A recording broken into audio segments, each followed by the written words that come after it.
Don't let them take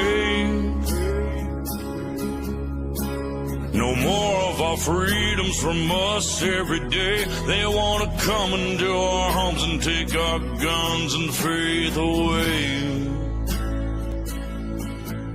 Oh, they're insane. Oh, they keep pushing their lies on us every way. If you come for my family, then there's gonna be hell to pay. These colors don't run, and neither do I. We come from a long line of fighting this fight. This flag's gonna fly when it's all said and done. These colors don't run. No, these colors don't run. These colors don't run. Ticking time bomb, stop, drop, roll. Finger on the button, who's got control? Weaponize the news every time I scroll. Come from my guns, but I lock and load. Prime from my hands when I go cold. Pray to the Lord, but they want your soul. They gonna have problems if they come to my home. Till they get my message, I'ma say it slow. Scrolling through the news, anxiety, it starts to hit me. Bible by my pistol by my whiskey. Politicking just to trick me. If you want it, come and get me. But if you sliding through that door, it's a Sammy. Fight for the stripes, but the blood still dripping. To the grave, all waving and the flag still whipping. They want my liberty, they won't strip it. They want my land, they won't get it. My grandfather's blue collar's dirty and frayed, cause he keeps rolling in his grave for what they did to this place. These colors don't run, and neither do I. We come from a long line of fighting this fight. This flag's gonna fly when it's all said and done. These colors don't run. No, these colors don't run. These colors don't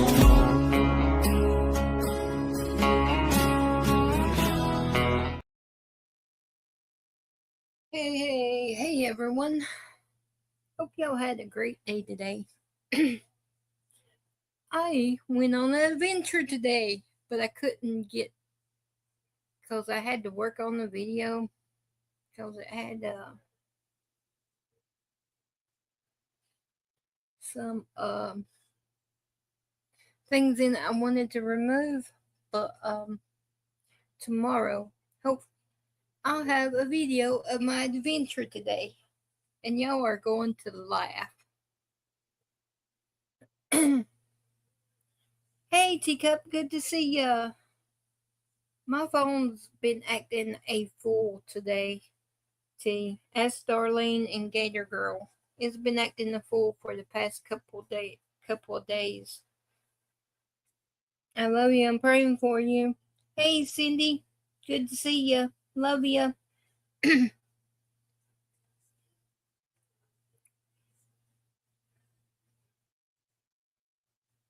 But for some reason, it's not letting me upload that little clip.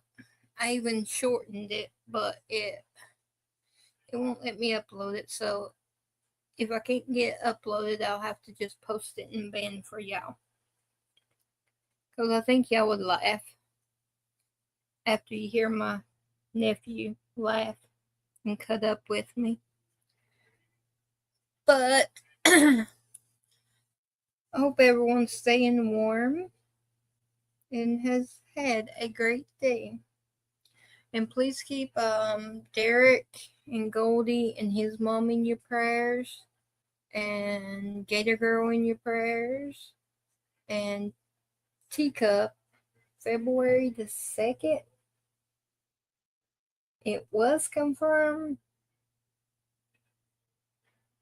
and it better stay confirmed. But keep her in your prayers that this goes smoothly and she'll be able to see. And Hey, Shelly, good to see you. So keep her in your prayers, and Julius, that he keeps continue healing, and he goes through rehab well, and Jared, keep him. I know, darling. We're getting ready to go on a mission. They're starting to act froggy, and we're getting ready to jump. They don't mess with our family.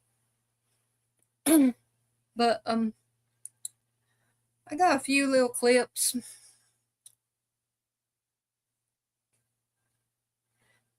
Hey, baby brother, good to see you.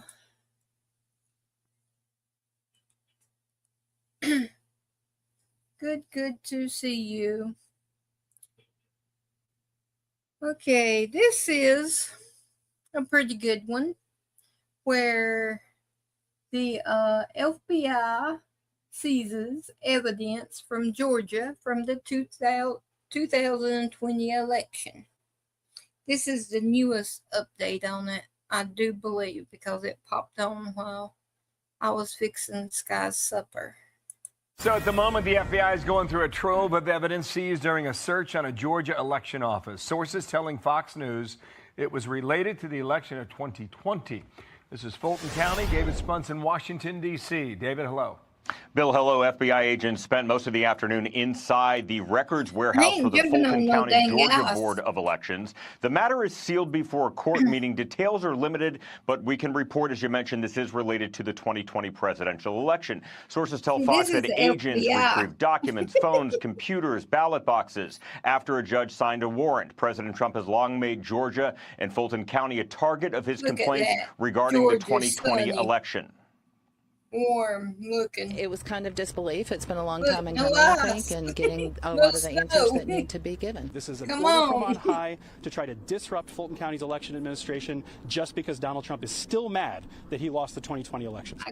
Shortly after the election, Trump spoke to Georgia Secretary of State Brad Raffensperger and told him to find 11,780 more votes to win the state. At the time, Raffensperger said he felt pressure from Trump. He still says so. He's denied any widespread election fraud. Fulton County DA Fani Willis brought state criminal charges against then former President Trump and others in 2023 for an alleged conspiracy to overturn the election. But her prosecution was famously derailed completely after it was revealed she had an intimate relationship with the top prosecutor on her team. Interesting to note, Dana and Bill, that Tulsi Gabbard, the director of national intelligence, was on scene yesterday with no official explanation why for her exact role in the probe. Back in December, the DOJ sued Fulton County, Georgia, seeking access to 2020 voting records after state officials allegedly failed to respond to a subpoena. Fox News has learned the FBI's Atlanta field office head was forced out in recent days, but it's unclear if this is all related, but certainly a story we're watching. Yeah, no doubt. We've got more to learn. Thank you, David. Nice to see you on that story in Washington. Thank you, David. Nice to see you on that story. I hope they lock her up and throw away the keys, but our locking up record isn't too good. But hopefully it'll change. I have faith. It's going to change. There's going to be some silver bracelets going on. I pray. And let me see. We got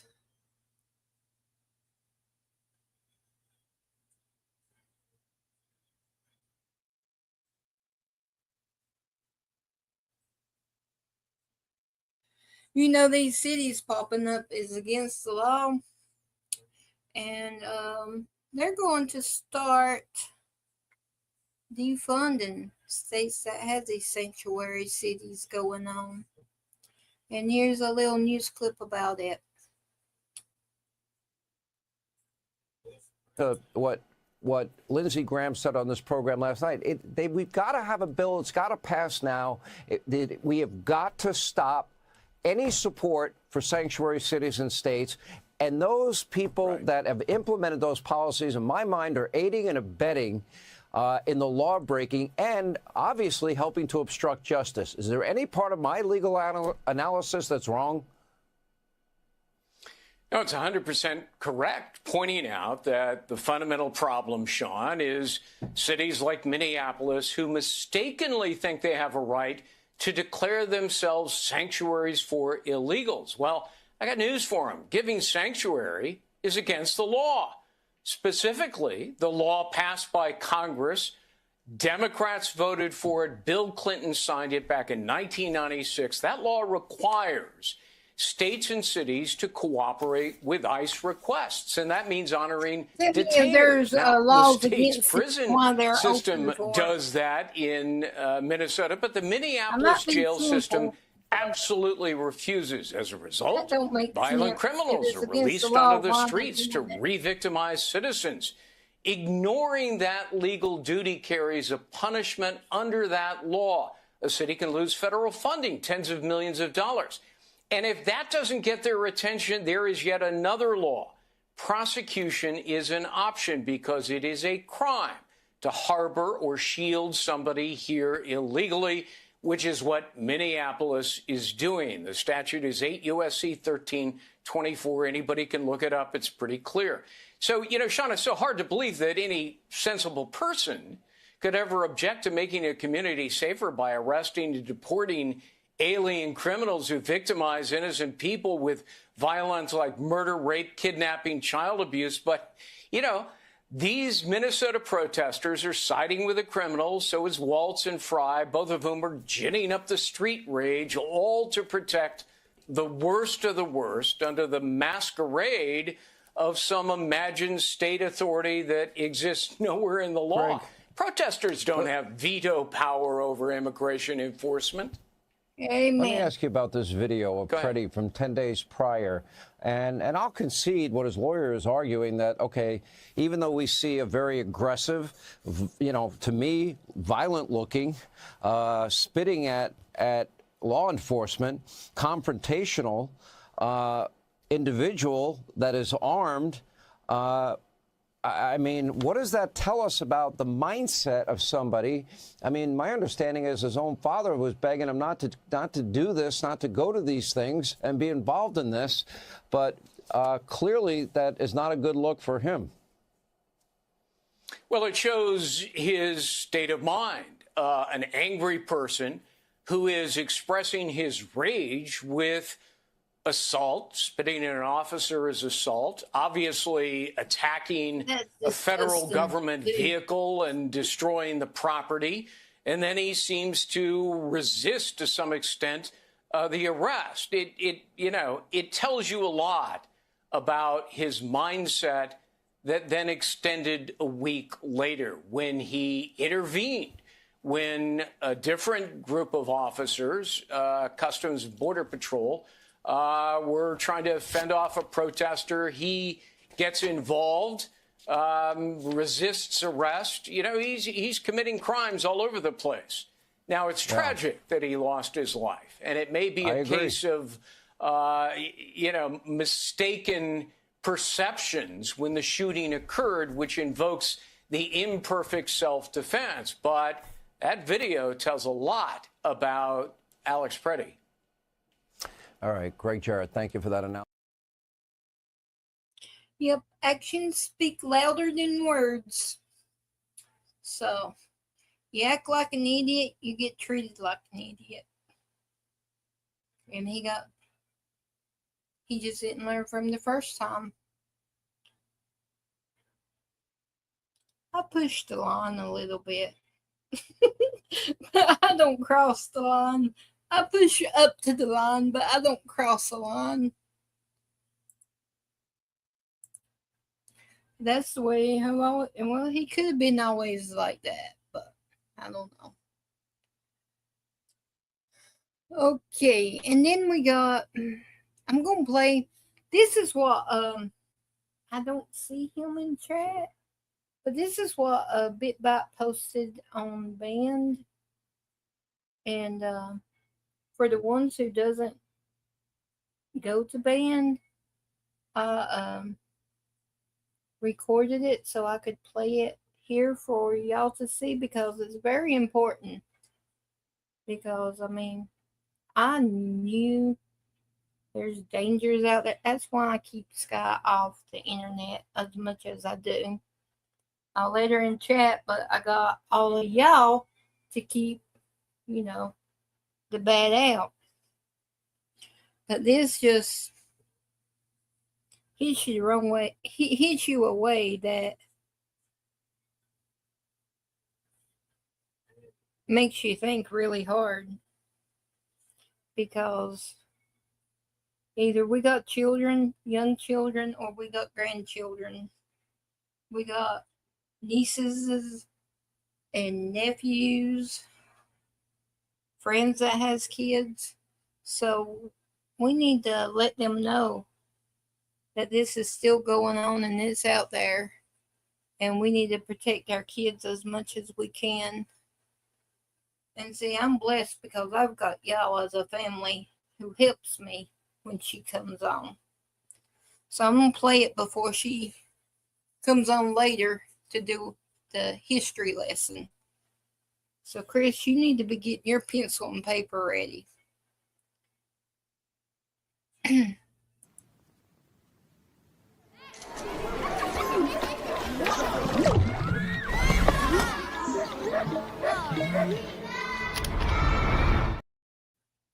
Oh, disclosure. It does say one bad word, but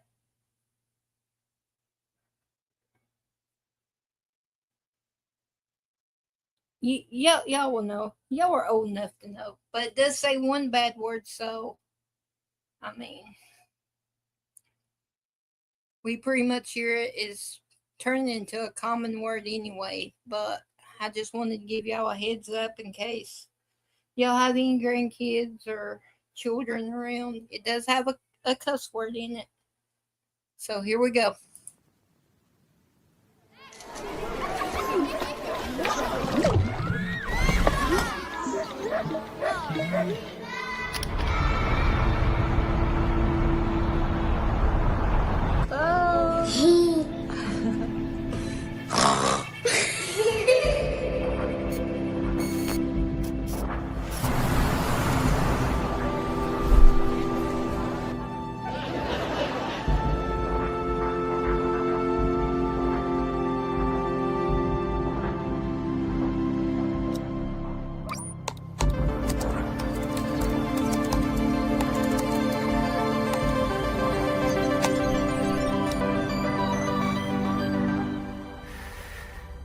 Hey, Mom. Hey, Dad.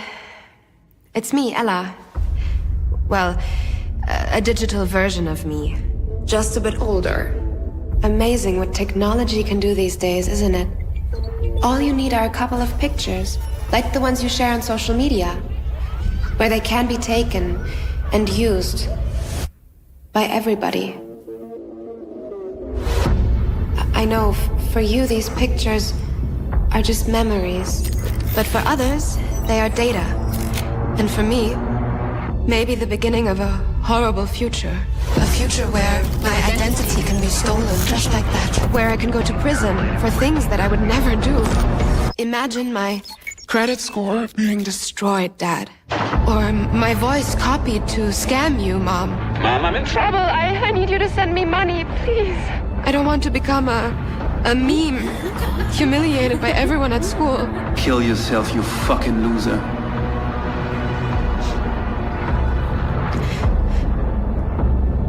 And I certainly don't want this.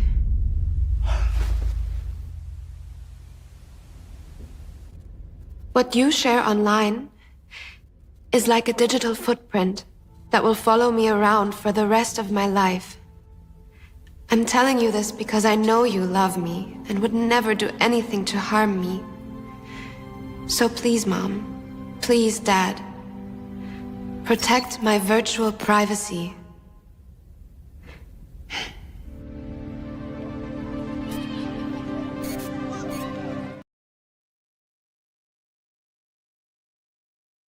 That's how we can protect our children. Because these sneaky, low-down people, if you want to call them people, grabs our photos, our pictures of our children, and no telling what they do with the pictures.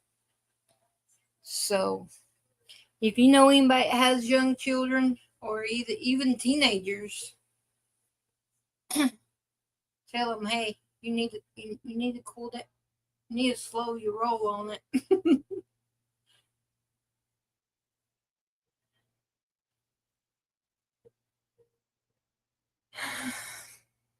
But that's that one. And then we got, here's Gator Girl and her baby Trump. You ready, Gator Girl? We gotta get that off of that. Little sad, but just keep your eyes open, and if you, like I said, you know anybody with young children or teenagers that can't consent, go ahead and tell them they need to watch what they post, which they should know, but it's good to have a reminder there. Because they do some cute things. Like today, Daniel, or we call him Bubba, was coming down the hill with Sky, and Sky was riding his back because it was so slick, and she was scared she was going to fall again. And I wanted to take a picture, but then I said, no, so I didn't. But they can do the cutest things and say the cutest things, but we need to watch what we put online. But okay, here's baby Trump. Gator Girl, I hope you still aren't eating, because you may Joy may y'all may have a mess to clean up if you're still eating. But here we go. This is baby Trump says Newsom is the worst. I'm telling you, if Kamala won, or any of them, I think Gavin Newsom is worse, because, I mean, he's destroyed California. If they win, that group, that ideology wins, you will be Venezuela on steroids. And I've said it for years. And you know what? They will destroy our country. The country would have been destroyed already. We're fully rebuilding the U.S. military with more than $1 trillion we're spending on the military. And in June, we obliterated Iran's nuclear capacity in Operation Midnight Hammer. You saw that. People have been waiting for 22 years to do that, and we were right at the end. They were about a month away from having a nuclear weapon. We had to do it. And by the way, there's another beautiful armada floating beautifully toward Iran right now. So we'll see. I hope they make a deal. I hope they make a deal. They should have made a deal the first time they'd have a country. And just weeks ago, at a spectacular operation in Venezuela, we brought the outlaw dictator Nicolas Maduro to face American justice.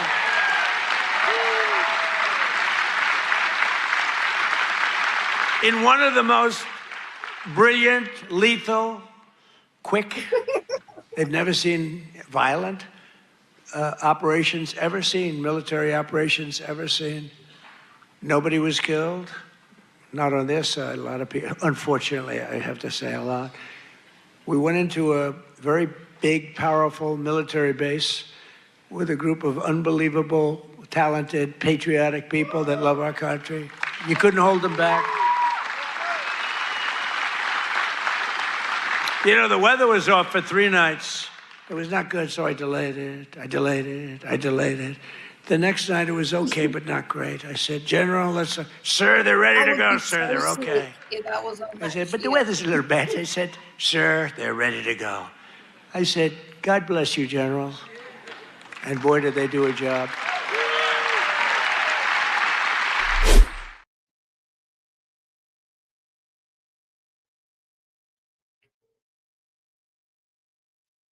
I did record one Gator Girl for you of him and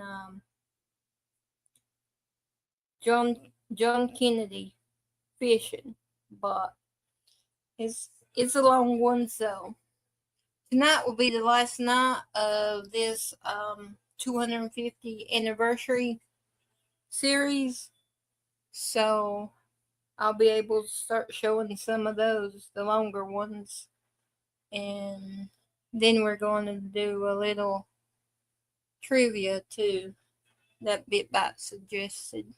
So if anybody has any suggestions, like I said last night, hit Gator Girl up or me, either one, and we'll take care of it. 1 minute, pass it back.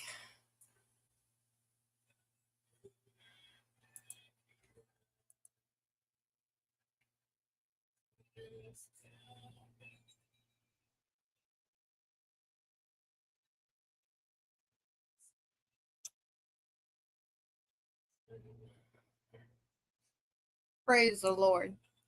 3, 2, 1.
Thank you.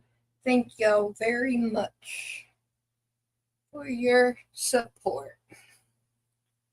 And y'all gonna kill me, but hey, Melanie, good to see ya. Love ya. But I forgot to tell Sky to be getting ready.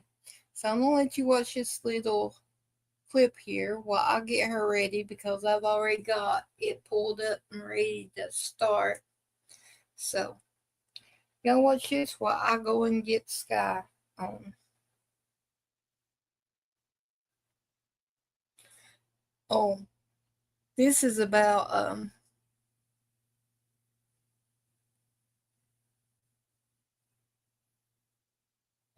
we knew that the Dems would try this. Yesterday's shooting in Minneapolis may have all but sealed another government shutdown just days from now. Senate Minority Leader Chuck Schumer says Democrats will not move forward with a spending bill that includes DHS funding. South Carolina Republican Lindsey Graham posted to X scolding Democrats backing out of the bipartisan agreement, calling it reckless. Chief Congressional Correspondent Chad Pergram is tracking this closely and joins us by phone. Hi, Chad. Rich, good afternoon. It is increasingly likely we have a partial government shutdown next Saturday morning. It's about the math. Republicans need the votes of Democrats to clear a filibuster and put the spending plan on the floor. Now, Democrats were sketchy in their support before the shooting, but yesterday pushed them over the edge. Listen. We can't vote to fund this lawless Department of Homeland Security. We cannot fund a Department of Homeland Security that is murdering American citizens, that is traumatizing little boys and girls all across the country in violation of the law. Now, this bill funds 78% of the government. It includes money for DHS and the Pentagon. They need 60 yeas. Independent Senator Angus King of Maine helped end the fall shutdown, but he will not vote yes this time because of ICE. I hate shutdowns. I'm one of the people that helped negotiate the solution to the end of the last shutdown, but I can't vote for a bill that includes ICE funding under these circumstances. And even if they change the spending package, funding would lapse because the House and Senate are not aligned. The House is out this week. New Hampshire Democrat Jean Shaheen did not respond directly when asked how she would vote. People are outraged by what's happening in Minnesota and by the out-of-control officers, federal officers that they're seeing on the ground by this shooting yesterday. It is horrific. Now, as you say, GOP South Carolina Senator Lindsey Graham accused Democrats of backing out of a bipartisan deal. He called this, quote, reckless and disappointing. They're trying to maybe rejigger this package a little bit in the Senate this week, but it's unclear if they can do that. Rich? Okay, I'm back. So, we're probably getting another little bit of a shutdown coming around. But I think they are totally wrong. What scares our children are all these illegals trying to harm them in my eyes. Because when we go to the store, and you can tell they don't act like they got any common sense or anything. And Sky will just squeeze my hand a little tighter, and I'm like, they'll have to go through me to get to you, baby girl. You don't worry. But here we go. Here's Chris. You got your notebook and your pencil? Tracy, make sure Chris is taking notes. This is the last full one, and then there's just a couple of minutes of Trump finishing it off, and I'm going to play it too. I'm going to combine it, so this will be the last night of it. So, here we go.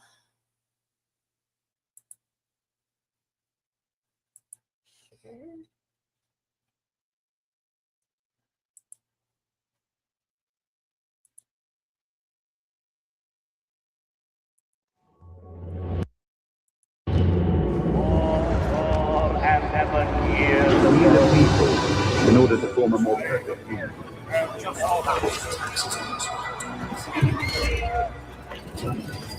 House divided. I'm sure they can get host of peace.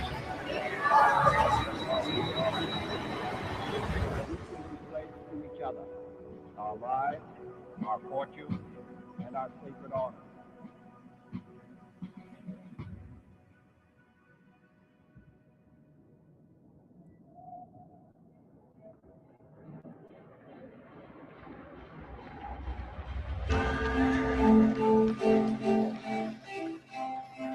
I've been asked to say a few words about the religious faith of America's founders and why it matters.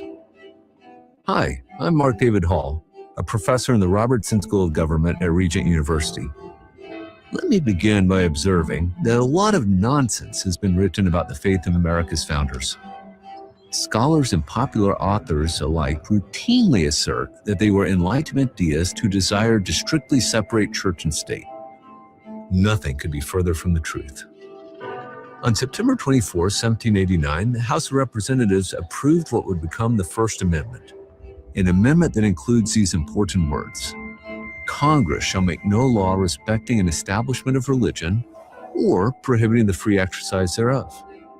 Those who oppose religion in public life often point to this amendment as evidence that the founders wanted to build a wall of separation between church and state. But consider this. The day after the House approved the First Amendment, Elias Boudinot, who later became president of the American Bible Society, proposed that Congress ask President Washington to recommend a day of public thanksgiving and prayer.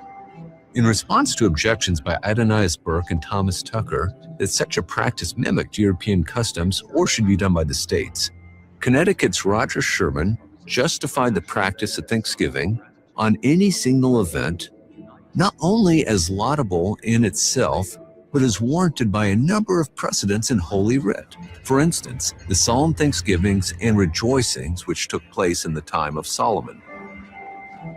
The House agreed with Boudinot and Sherman, as did the Senate. Congress requested that President Washington issue a Thanksgiving Day proclamation. He didn't have to, but he did. On October 3rd, 1789, Washington issued a proclamation designating Thursday, November 26th as a national day of prayer and thanksgiving. Whereas it is a duty of all nations to acknowledge the providence of Almighty God, to obey His will, to be grateful for His benefits, and to humbly implore His protection and favor, I do recommend the people of these states to the service of the great and glorious being who is a beneficent author of all the good that was, that is, or that will be, that we may then unite in rendering unto Him our sincere and humble thanks, and also that we may then unite in our most humble offerings and prayers and supplications to the great Lord and ruler of nations, and beseech Him to pardon our national and other transgressions, to enable us all, whether in our public or private stations, to perform our several and relative duties properly and punctually, to render our national government a blessing to all people. President Washington encouraged prayer, but he did not attempt to compel it. America's founders saw nothing wrong with civic leaders endorsing religious practices like prayer, but they had also come to a consensus that there must be no compulsion in matters of faith. In the late 18th century, 98% of Americans of European descent were Protestant, 2% were Roman Catholic, and there were about 2,000 Jews in 4 American cities. Although it is often claimed that many of the founders were deists, that label may be applied to only a handful of individuals. Now, Protestants are people of the book, that is, the Bible. So if faith was important to the founders, one would expect them to make significant use of the scriptures in their political writings. And they did. Donald Lutz conducted an impressive study of the pamphlets, articles, and books on political subjects in late 18th century America. The study found that the Bible was cited far more often than any other book, article, or pamphlet at the time. Indeed, the founders referenced the Bible more than all European authors combined, 34% to 22%. Think about that. 34% of all citations are to the Bible alone, only 22% to Enlightenment thinkers such as John Locke, Montesquieu, or Adam Smith. Did the founders' religious convictions make a difference in the creation of America's constitutional order? Absolutely they did. The Declaration of Independence. Its central paragraph relies on a theological claim. We hold these truths to be self-evident, that all men are created equal, that they are endowed by the Creator with certain unalienable rights, that among these are life, liberty, and the pursuit of happiness. For almost all of the founders, God is the source of natural rights, and it is a primary duty of government to protect these rights. Many Enlightenment thinkers in the era supported a strong centralized government run by experts. But America's founders would have nothing to do with this because they believed that humans are sinful. In Federalist 51, James Madison observed that if men were angels, no government would be necessary. If angels were to govern men, neither external nor internal controls on government would be necessary.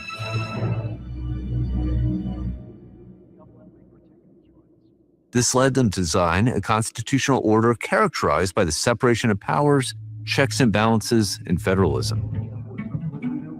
Critically, the founders believed that humans were created in the imago Dei, the image of God. In his 1793 Supreme Court opinion in Chisholm v. Georgia, Justice James Wilson, paraphrasing Psalm 139, observed that man, fearfully and wonderfully made, is a workmanship of his all-perfect Creator. He echoed this conviction in his law lectures, noting that innocent life must always be protected. He wrote with evident approval that With consistency, beautiful and undeviating, human life from its commencement to its close is protected by the common law. Many founders were also coming to recognize that slavery fundamentally undermines the idea that all humans are created in God's image, and so they were coming to oppose it. This is why the Confederation Congress passed, and the First Federal Congress reauthorized, the Northwest Ordinance, a law that prohibits slavery in the territories, which became the states of Ohio, Michigan, Indiana, Illinois, Wisconsin, and part of Minnesota. As well, 8 states north of Maryland abolished or put slavery on the path to extinction between 1777 and 1804.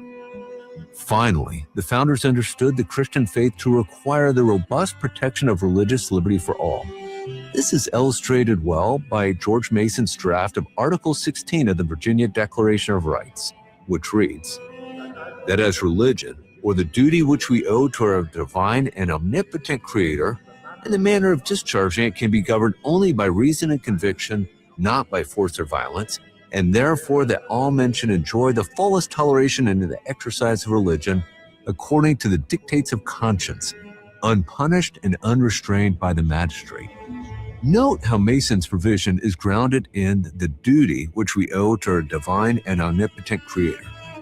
Now, this is not a bad provision, but James Madison, in his first significant public act, objected to the use of the word toleration in the article, believing that it implied that religious liberty was a grant from the state that could be revoked at will.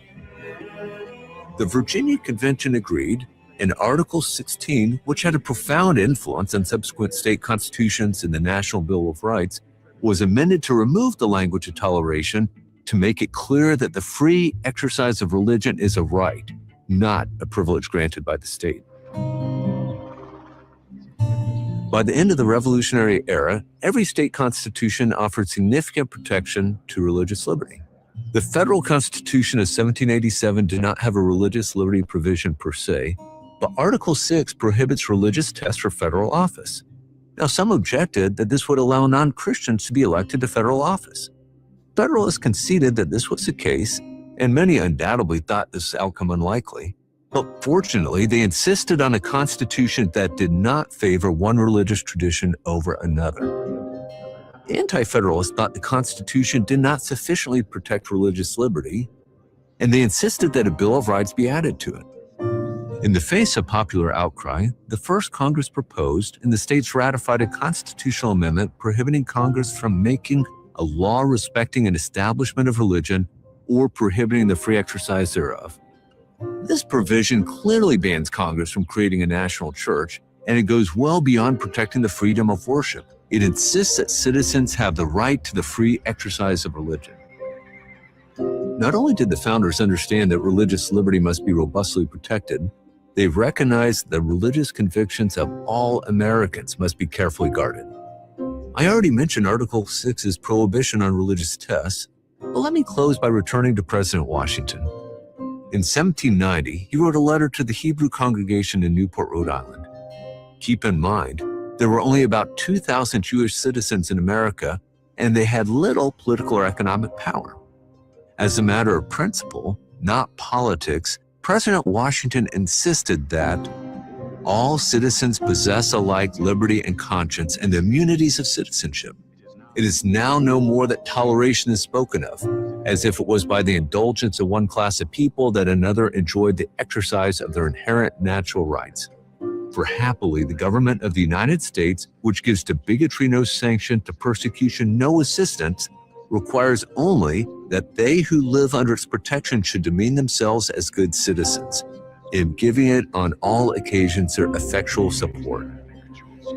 Like James Madison, Washington emphasized that Americans have moved beyond toleration to respecting the inherent natural right of all people to the free exercise of religion. Washington closed his letter with the following paragraph.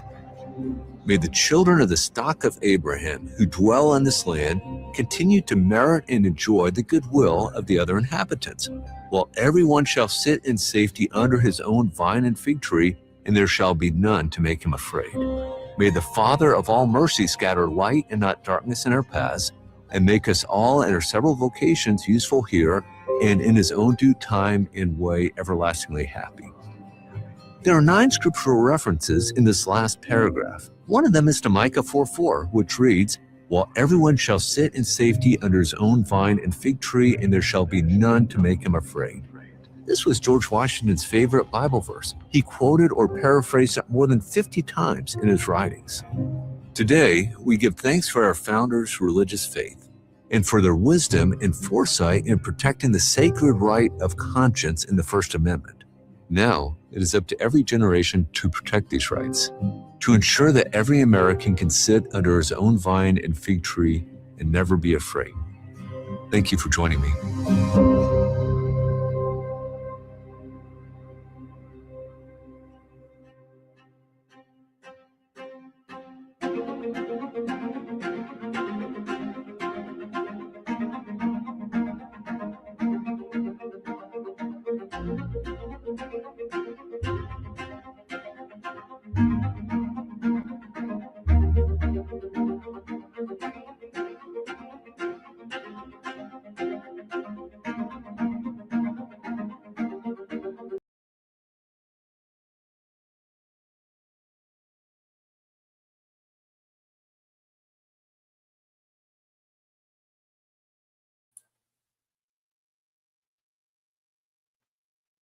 Okay, now for the next one.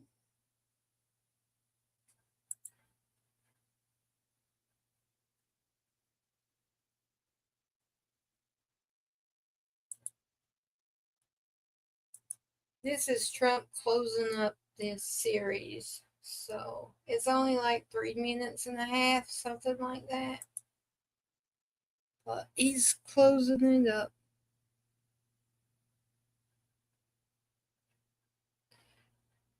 Yes, Cindy. Led by God. And it's up to us to keep it going with God's help. So here's the last little bit, and then we'll be totally through with this series. In the sweltering summer of 1776, 56 patriots gathered in the sweltering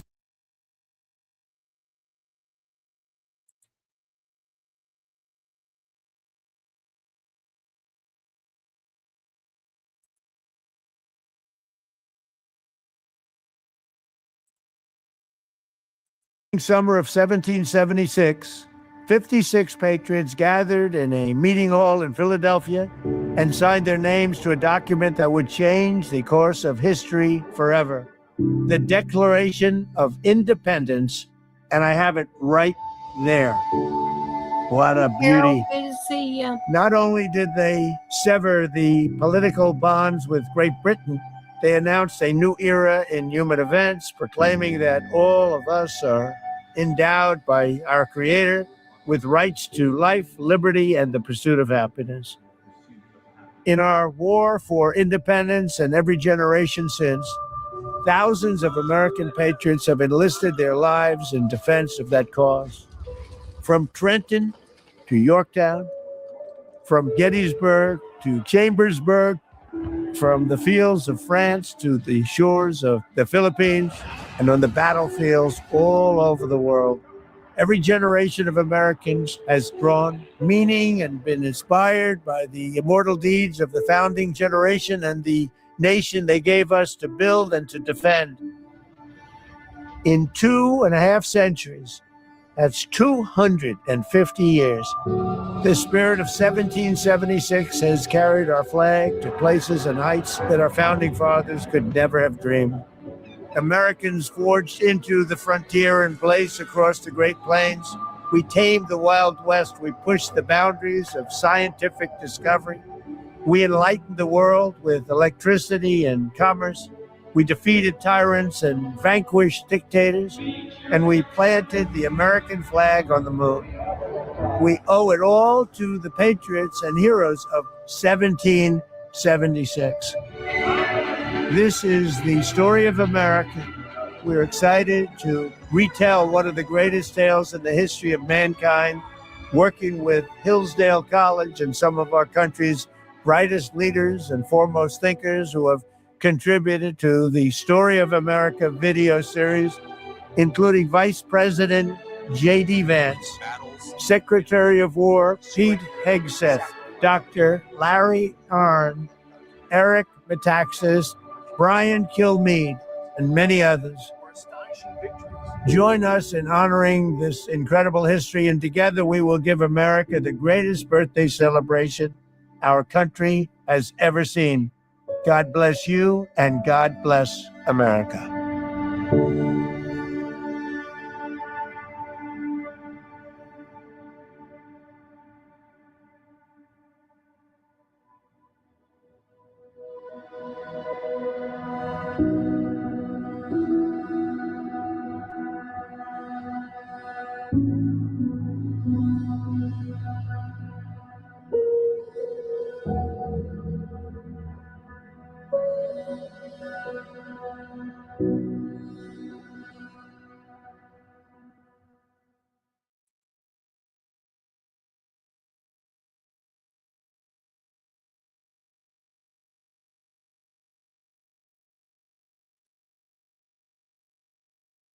So that was the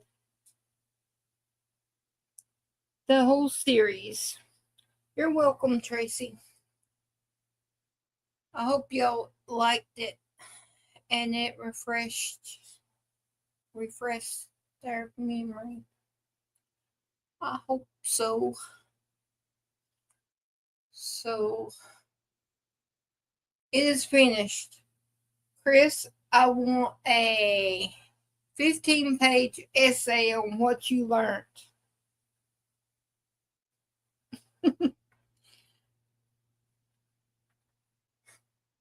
And your mom will inform me of you if you had completed it or not.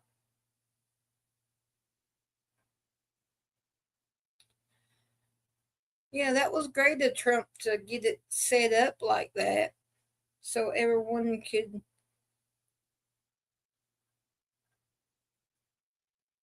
refresh it in their mind. You're welcome, Sandy.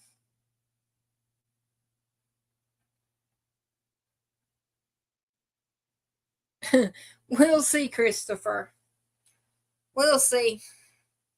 You got until, let me see. How long do you think it would take them, Tracy, to complete 50 pages?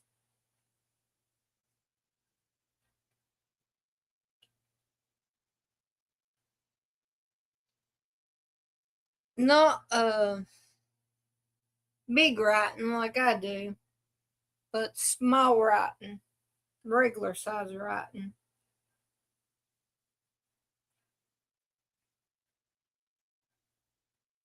Oh, I never did. I didn't like do essays either. Oh my Lord, they was terrible. I would write so big just to take one like a capital C would take like 2 or 3 lines on notebook paper. I would write so big so I wouldn't have to write so much.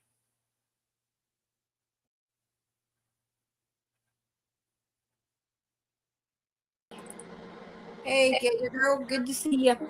Hey, Tina. Hey, everybody. Cindy said don't double space, Chris. You got to use that college rule paper. Yeah, there we go.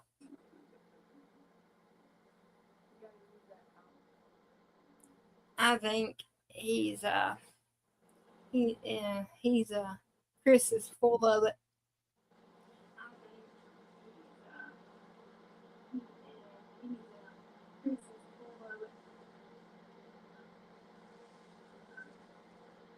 So how was your supper? It was good. I made enough the boys can take some to work tomorrow, and then Joey's friends came over and they ate some too.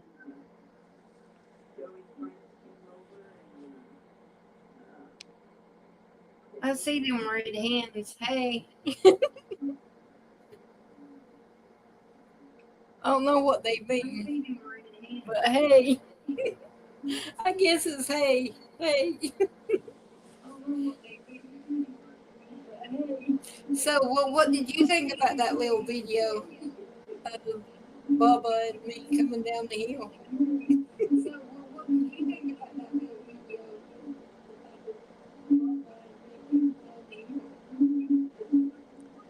What video was it? Got so much background noise.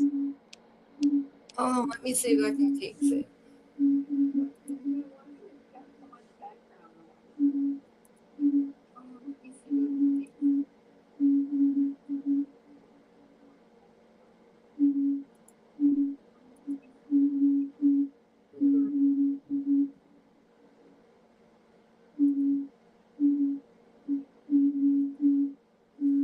Is it me? Maybe it's because I'm using my phone too, and the TV's on. Hold on.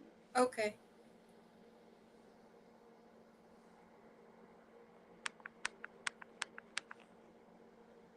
Oh, Mel, you're never late. I don't hear it now. yeah, I don't hear it either. I turned my TV on. That video I sent you, me and Daniel going down the hill. Oh, that was funny. Didn't you see what I sent you? No, my phone's been acting funny again. Oh yeah, you're gonna have to look at what I sent you. You're gonna love it. He's like, I got you.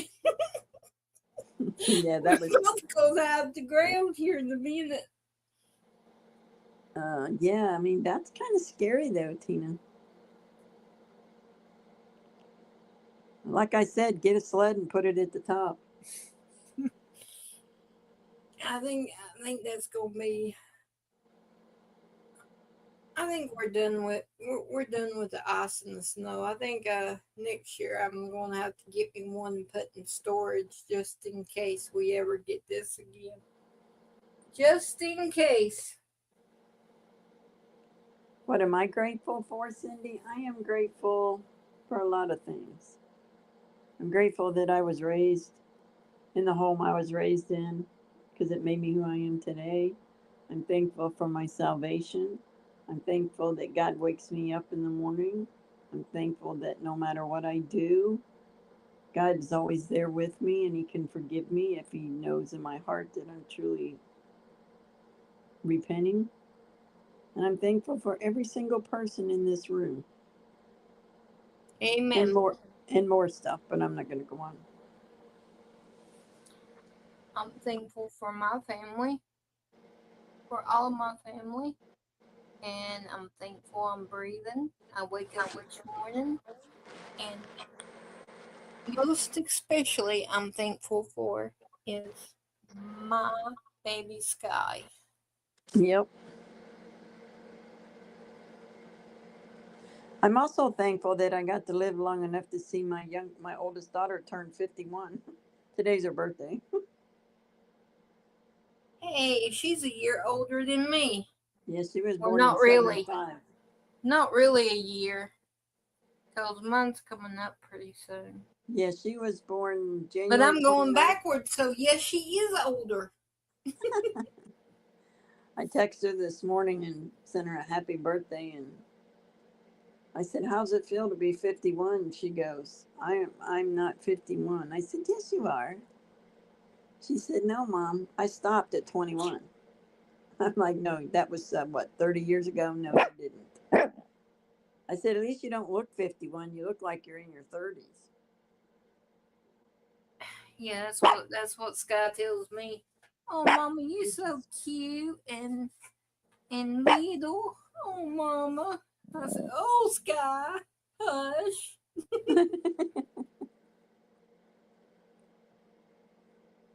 Liberty, please stop barking. Your toys are on the floor.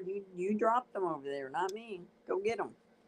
No, I don't want to stay at 21 forever because I've done some crazy things and done some things, and I don't want 21. I just want to keep going each year backwards and backwards until I'm an infant again, until I can be Chris and I can be the baby again.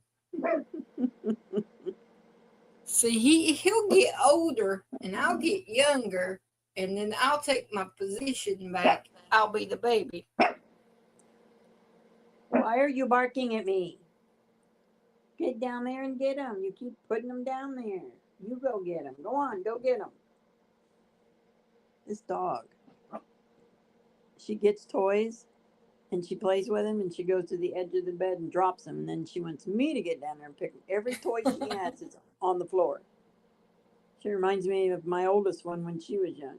Oh, I'm tired. I can't pick up toys, Mom. Okay, fine. I'll throw them away.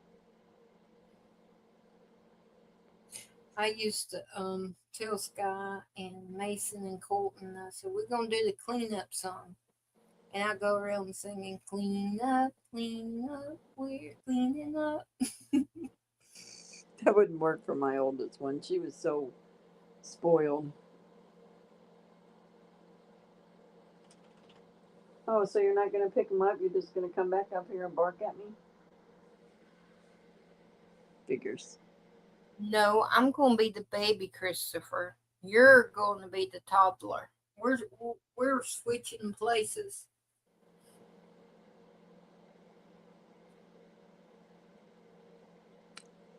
Well, I don't think I'd want to be the baby. I do. You get away with it more when you're the baby. Oh, do you? Yeah. Or I did. I got Mayor of Tina's town.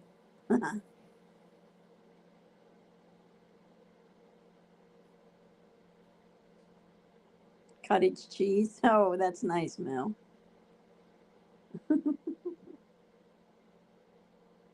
I'm glad you put your sister first and not cottage cheese. I think, I'm grateful for all my brothers and sisters. There were 7 of us and 2, well, actually, I have 8 brothers. There's 8 of us. And my younger sister, that's a year younger than me, she passed. And my brother, who's 2 years older than me, he passed. I still have 2 brothers left. Well, actually, I have 3, but oh, my family was so messed up. You don't even know. I just found out not long ago that I had another brother. But he doesn't really communicate with us.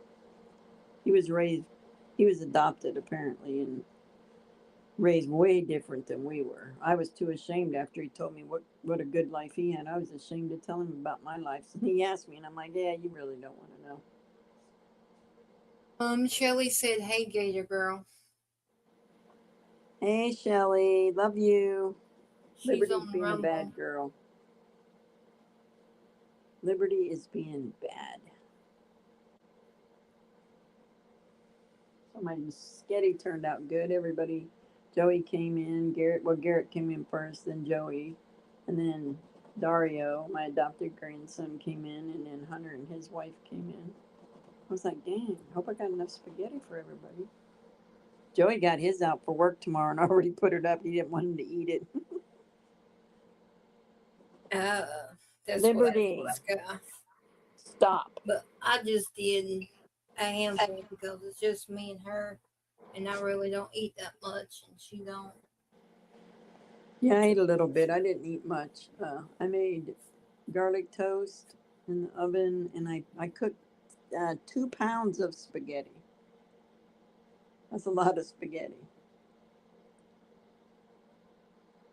Well, I'm glad you're Cindy's governor and Darlene's senator and president, and you're just my mayor because Bitbat's the governor and he can boot you.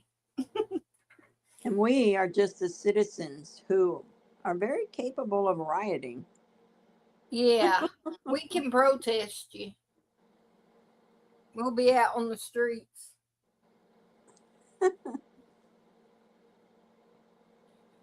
After it warms up, give me to like July for this to. I second that.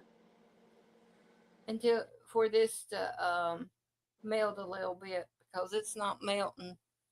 Maybe by July, when it hits 98, 97, maybe it'll melt. I hope ours melts. We got so much of it. Oh my gosh, it's everywhere. Big piles where they shoveled it up in the parking lots. I mean, it's probably, oh my goodness, probably a good 15, 20 feet high. That's the way it is here, and because it won't melt, so they just pile it up on the sides of the roads and things, and then the bottom of the road is just like a sheet of ice. I'm like, yeah, please come on. I'm sick of it. I hope we don't get any this weekend. I know there's something going through, and I don't want it. Liberty, what are you doing? Stop doing that. Oh my gosh. I refuse to get any more. Chris You're has getting in the already got Get in. me. He got me good. Okay, so I guess I got to give in and pick up all these toys.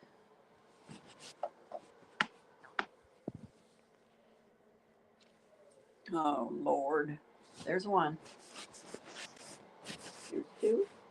There's three. There's four. Where's the other one? Your favorite one. Tracy, I don't see how you do it. You know where it's at? Oh, it's over here. Oh, Lord. Get a dog. Get a dog, they said. It'll be fun. No, but I'm not now. I'm going to start crying. No, I don't want no more. I'm done with it. I can't. If I get any more, me and Sky's already made a pact. If we get any more, we're never coming out of this house. We're going to lock ourselves in. And right, we're just going to starve to death. We're not going to. What we got is going to last us, because we're not going out for nothing. Come on. Come. You want to see the family? Come up here. Oh, I guess you do. You came right up. Come here. Aww. Come here. You want to see the family? Hold on. Let me see how I can do this. No, I'm not even going to do it. I'm not going to do it because I'll mess it up and kick myself out. And yeah, we'll pass on that. No, Cindy, I don't want it. Does that sound like a toddler? Am I working it right? Have you ever watched that movie or that TV show, Nanny? The Nanny? Yeah. Where she goes and tries to help people with their kids. Some of those kids are horrible little brats. All they need is spanking.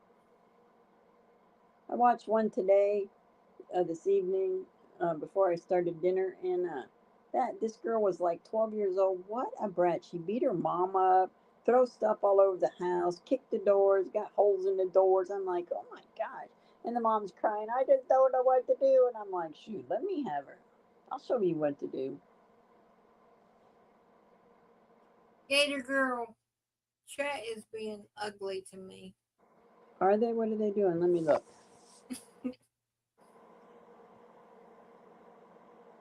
It started with BitBite, so from BitBite on down, you need to take care of my light work. Where he said you're getting a bunch of what? Bad weather? That's what they say. Prepare, Tina, it's coming. Oh, Tracy or Chris. Who said that? Hold on, I lost my spot. Tracy said you can always go to Texas. I'd invite you here, but it'd probably be worse here.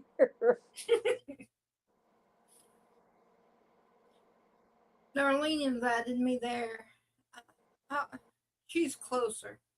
Sky don't like road trips too much. Oh, I love road trips. I haven't been on one since 2012, I think, when I came back here from Florida. Oh, but that wasn't even a road trip. I flew. But Darlene, aren't you getting it? I don't want it anywhere near me. Well, Florida's getting some. Alabama, South Carolina, North Carolina, Virginia. All three there's getting it. I hope we don't get it. It'll probably change. It keeps moving, so we'll probably get 20 feet of snow by the weekend. I'm not going out. I got everything I need right here. 3 to 6. I'm saying 0 to 0 because I'm gonna be praying. I can't do it. I don't want it. I'm fixing to look at the weather right now. Because I've already give up Alberta. I'm not moving up there because I just can't handle this. My bones. So I guess Greenland's out of the question too, right? Yeah. Alaska. I'm done for. I don't know how people can live in that. I don't see how they do either. I mean, I really, it takes me close to an hour to get out of bed. I'm so stiff because my bone. No, I can't. I want it warm. I want it where.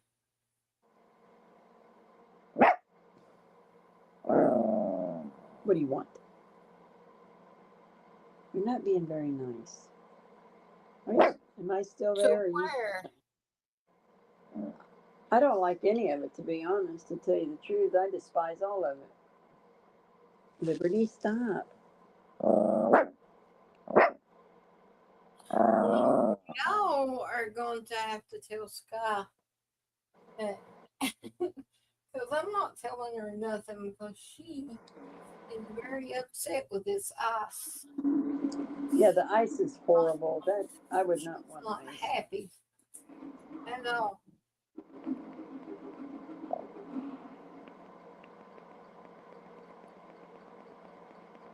Welcome to the new home of horsepower. Well, darn it. I guess we could. So, Tracy, how am I going to get to your house? And then you have to kick Chris out because he's the reason for all this.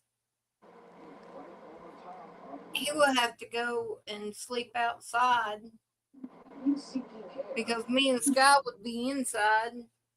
Oh, Chris, you poor baby. Your mom is too. Chris is being a baby, crybaby.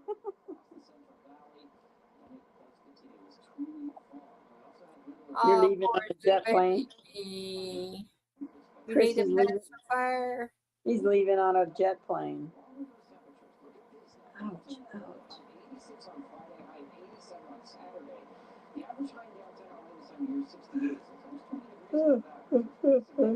Like I say, Chris, don't start nothing, there won't be nothing. And you started this crap a long time ago. Oh, Chris has to sleep outside?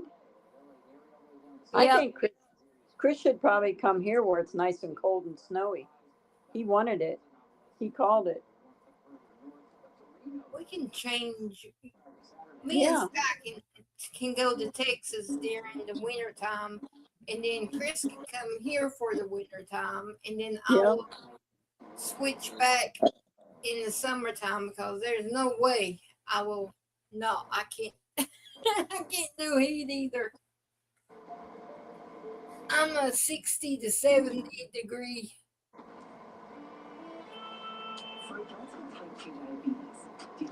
Yeah, I don't like the cold. It makes my hips hurt in the morning when I get up.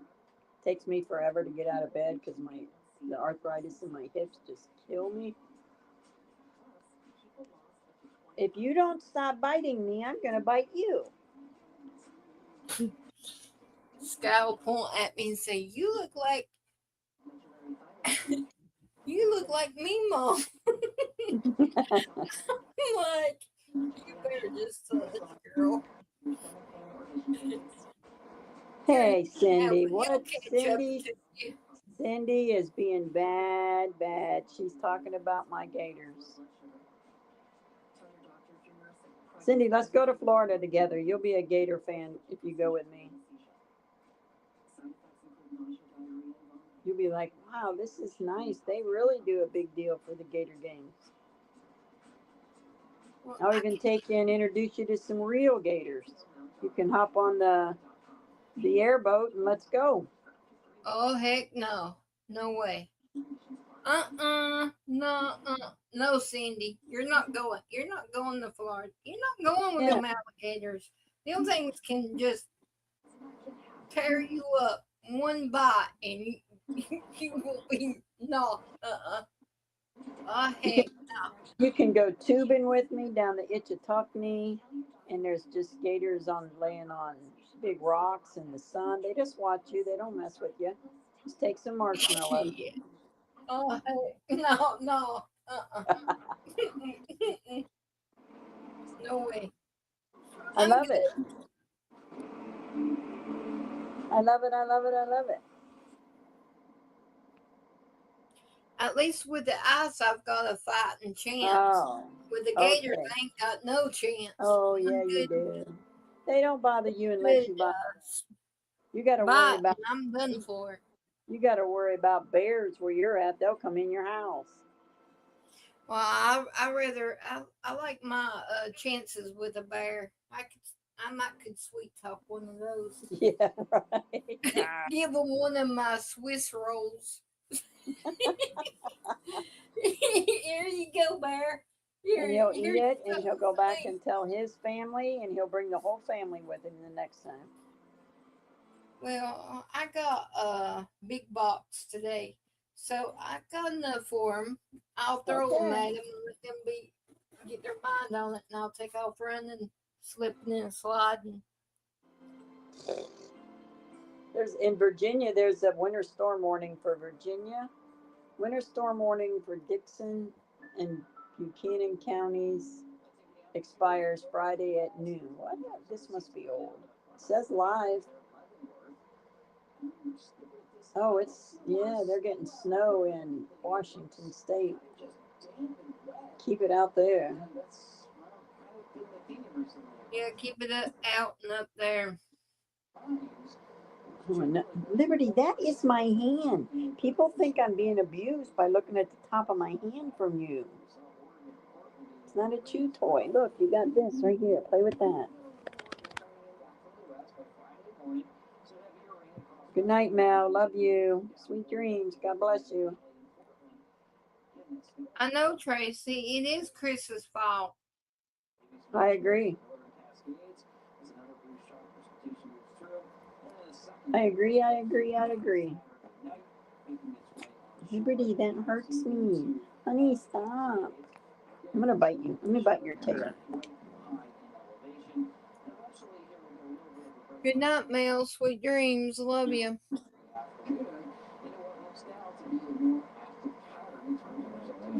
Well, they're doing the west. I'm watching the weather. They're out west now. So I got to wait till they get over here to the Yankee land.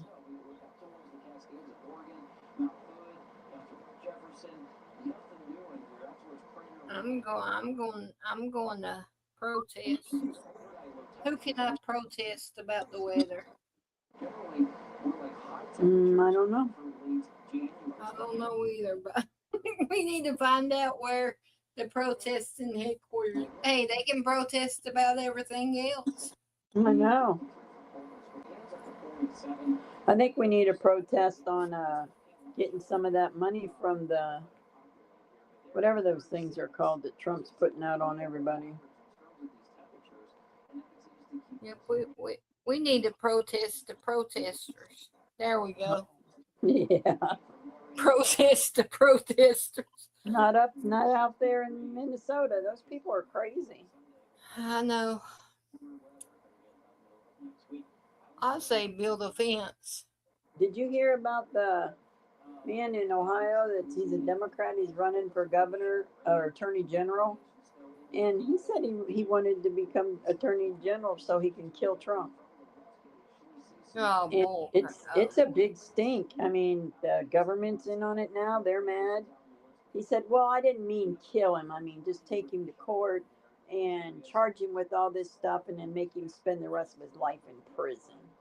Why? Just because you don't like it? God denied it. That's right.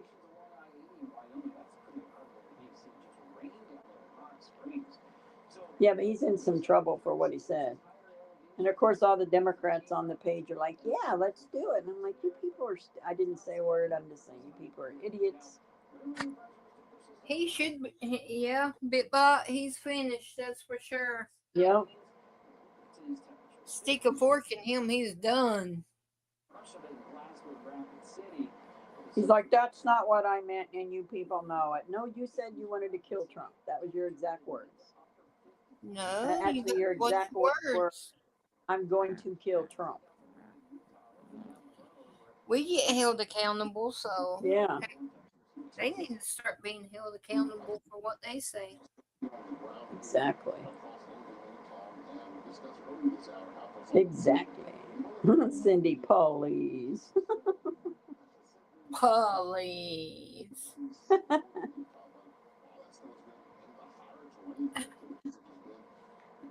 That's a southern way of saying it. Please. Please. Liberty, every time I buy you a toy, you tear it up. This toy right here was $15. Stop tearing it up. Or I say, really? I don't say please. I say, really? Really? Come on. Really? Exactly. Please. Yeah, you guys can look it up. He's running for attorney general. I don't know what his name is. I forget, but it's been all over the news. And then somebody from the White House posted something about it. So I guess.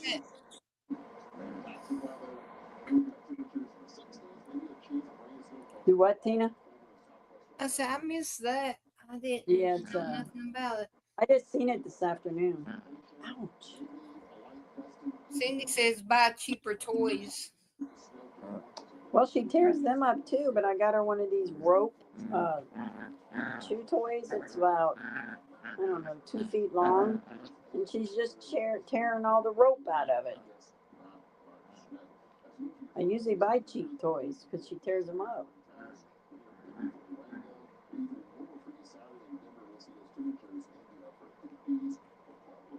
Well, I'm kind of lucky. Only thing No does is lay on the vent and go back and forth to my room and Sky's room. Meow. And lay on the vent. Then she gets off the vent and goes to Sky's door. Meow. And come and lay on the vent again. Then get up and come to my room. That's the way these two older cats are over here. One lays in his little bed by the vent, and the other one lays on the couch with the blanket, gets under the blanket.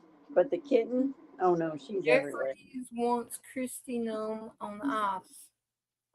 Yeah, they're trying to get rid of her. Well, didn't Trump get rid of her? I thought he did. Maybe I missed it. No, she was doing the what you call it, where like you get hurricanes and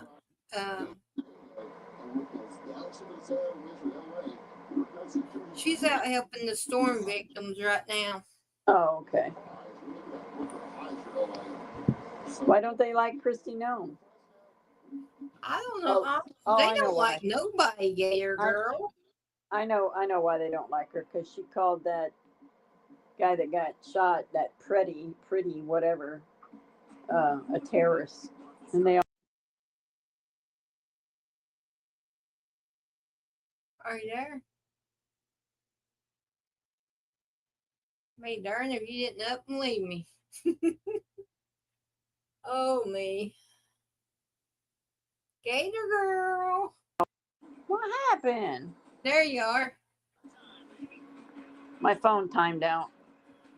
Oh. I'm not used to being on my phone. Yeah, she's spoiled, that's for sure. I mean, who gives their dog chicken every day? Cooks a fresh chicken breast every day for her. She eats some in the morning, some mixed in with her dry food for lunch. And then at supper time, she eats the rest of it with her wet food. And the only way she'll eat her dry food on her own is if I put chicken in it. But if I just leave it in the bowl like it is, she won't. Unless I get the bowl, I promise you this is God's honest truth. And I tell her it's treats, and then I have to feed it to her. And she'll eat the whole bowl full if I feed it to her. Really? Yeah, she's horrible. She's so spoiled. And she needs the dry food because it's got all the vitamins and stuff in it she needs.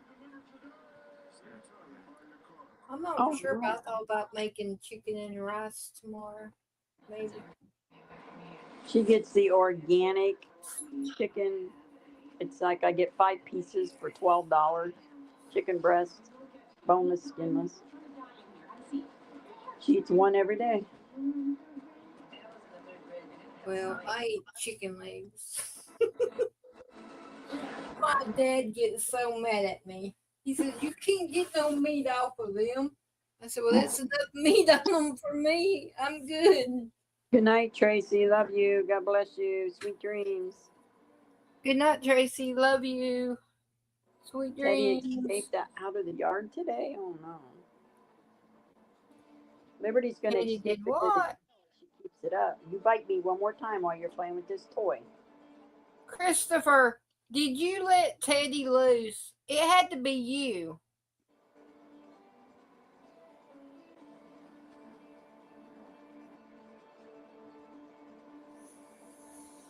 Gator girl, I don't know what we're gonna do about our baby brother. He's just gonna have to learn. He's letting Teddy loose to escape now. Aw. Why'd you let him loose, Christopher? That's what I said. It's all his fault. Yo, you were taking your morning meds?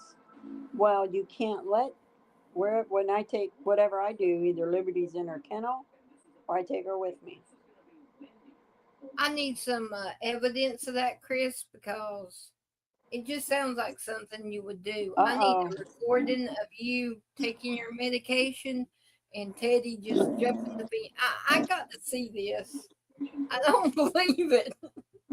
Potential snow system in the Carolinas.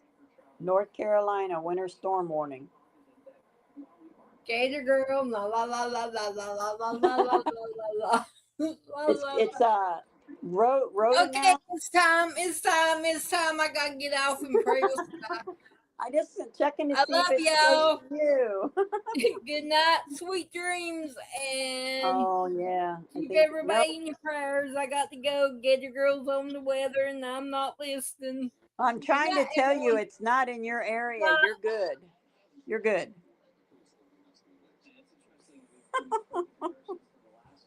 Well, that's better. You was close to me clicking this in stream. You was close.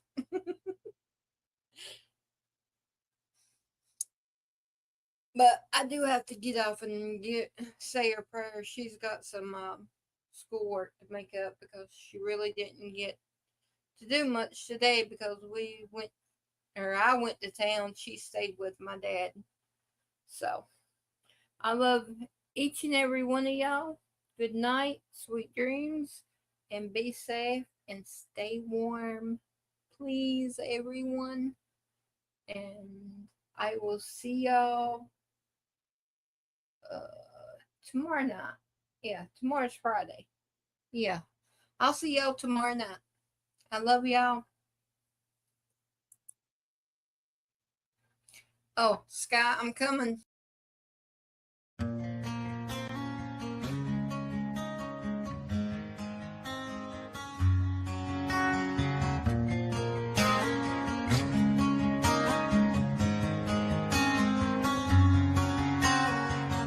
Every step I take, every stride I make, I look around, sometimes I feel alone. Think about this life I live, only so much time to give. I'm on the run into the unknown. The line I'm walking is a straight one, outsiders say it ain't fun. I'm not here to impress anyone. Chasing dreams ain't always what it seems. We only get one life, sometimes sometimes it's hard to see. Making a difference might be my deliverance. When it comes to freedom, yeah, that's where I find it. The hard path in life can be a lonely one. Not too many walk this road I'm on.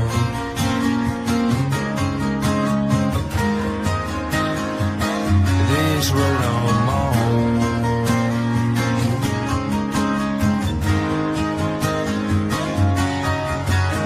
Head down since I left town. Sorry for the letdown. Don't know the next time that I'll be around. When I ask myself why I do what I do, there's a couple reasons, yeah, I can count a few. To all the ones that are proud of me, to all the ones that doubted me, thanks for watching my dreams become reality. Chasing dreams ain't always what it seems. We only get one life, sometimes it's hard to see. Making a difference might be my deliverance. When it comes to freedom, yeah, that's where I find it. The hard path in life can be a lonely one. Not too many walk this road I'm on.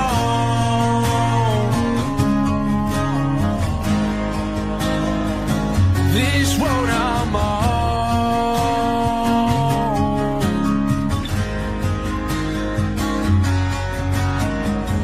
Chasing dreams ain't always what it seems. We only get one life, sometimes it's hard to see. Making a difference might be my deliverance. When it comes to freedom, yeah, that's where I find it. The hard path in life can be a lonely one. Not too many walk this road I'm on.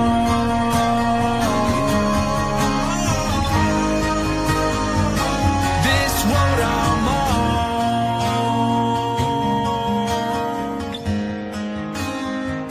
This road I'm on.